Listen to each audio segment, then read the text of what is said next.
For this tutorial, you will need to make sure that you have the Seesaw class app installed on your mobile device. Open the Seesaw class app, click I'm a student, and put in the text code that the teacher has provided.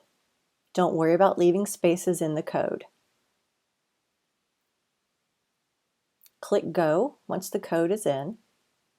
Click Notify Me for any assignments that have been posted.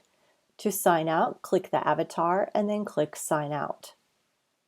To use the QR code, you're going to follow much the same procedure. Instead, you are going to scan the QR code. You'll tap the green button to add an item to your journal. In this case, we're taking a look at the drawing tool and some of the tools that are available in the drawing tool. When you have completed something in one of these, you're going to use the green check mark button to submit the item to your journal. When you're ready to sign out, click the avatar at the top left and sign out.